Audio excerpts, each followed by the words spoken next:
कल्लो बचपन से ही इतनी काली थी कि कौवा भी उसके सामने गोरा लगता था। गांव या शहर जहां भी जाती लोग उसे काली काली कहकर चिढ़ाते थे। कोई उससे बात करना पसंद नहीं करता था, परंतु कल्लो इन सब तानों को चुपचाप सहती रहती। वो एक मेडिकल शॉप में काम करती थी। एक दिन मेडिकल शॉप पर एक लड़का आया। उसने चुपके से कल्लो की तस्वीर खींची और सोशल मीडिया पर डाल दी। कुछ ही दिनों में वह तस्वीर वायरल हो गई। एक मशहूर फिल्म डायरेक्टर की नजर जब उस तस्वीर पर पड़ी तो उसने कल्लो को अपनी नई फिल्म में हीरोइन बनने का ऑफर दे दिया। कल्लो के लिए यह किसी सपने के सच होने जैसा था। खुशी में झूमती हुई कल्लो उसी लड़के के पास गई जिसने उसकी तस्वीर ली थी। उसने उसे प्रपोज कर दिया, लेकिन वह लड़का हंस पड़ा और बोला, तू काली है, तू मेरे लायक नहीं। इतना कहकर उसने किसी और लड़की से सगाई कर ली। यह देखकर कल्लो का दिल टूट गया। वह बुरी तरह निराश हो गई और गोरी बनने की ठान ली। वह एक क्लिनिक पहुंची जहां डॉक्टर ने उसे एक खास ट्रीटमेंट देकर चांद जैसी गोरी बना दिया। कुछ ही दिनों बाद वही डॉक्टर उसके गोरे होने की पूरी प्रक्रिया को एक पत्रिका में छपवा देती है, ताकि और भी सांवली लड़कियां उस क्लिनिक में आकर गोरी हो जाएं और क्लिनिक की कमाई बढ़े। जब कल्लो ने वह पत्रिका देखी तो वह आग बबूला हो गई। वह क्लिनिक जाकर डॉक्टर से झगड़ पड़ी, लेकिन डॉक्टर ने भी उसे काली कहकर भगा दिया। अब गोरी होने के बाद भी कोई उसकी इज्जत नहीं कर रहा था। यहाँ तक कि जिस फिल्म में उसे हीरोइन का रोल मिला था, उस डायरेक्टर ने भी किसी और लड़की को साइन कर लिया था। कल्लो का दिल अब नफरत से भर चुका था। उसने बदला लेने का फैसला किया। उसने एक ऐसा केमिकल इंजेक्शन तैयार किया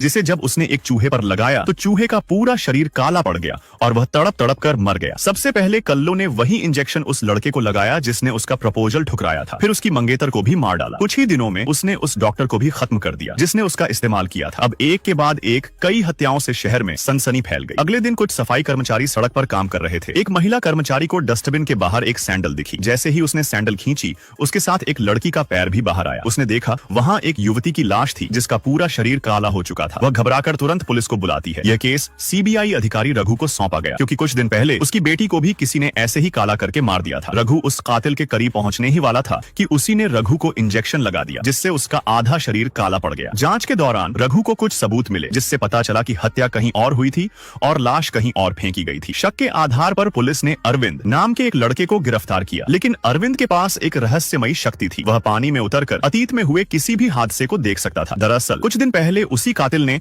अरविंद की बहन को भी काला करके मार दिया था। इसलिए रघु ने उसकी शक्ति की मदद से सच्चाई जानने का फैसला किया। अरविंद को एक स्विमिंग सूट पहनाकर पानी में उतारा गया। जैसे ही अरविंद ने अपनी सांस रोकी, उसकी आत्मा अतीत के उस अपराध स्थल पर पहुंच गई। उसने देखा कि एक नकाबपोश इंसान वहां से भागकर गाड़ी में बैठा। अरविंद भी उस गाड़ी में उसके पीछे बैठ गया। गाड़ी एक सुनसान जगह पर रुकी जहां एक डस्टबिन रखा था। नकाबपोश इंसान ने गाड़ी से एक लड़की की लाश निकाली और उसे डस्टबिन में फेंक दिया। फिर उसकी तस्वीर खींचकर सोशल मीडिया पर डाल दी। इसके बाद अरविंद की आत्मा वापस उसके शरीर में लौट आई। अब उसने उस हत्यारे का चेहरा लगभग पहचान लिया था। उसने पुलिस को उसका स्केच बना दिया। अब सवाल यह है, क्या अरविंद की शक्तियों की मदद से रघु उस कातिल तक पहुंच पाएगा? क्या वह कातिल कल्लो ही है या फिर कोई और है जो कल्लो के नाम पर यह सब कर रहा था? यह जानने के लिए वीडियो को लाइक करें और चैनल को सब्सक्राइब करना न भूलें।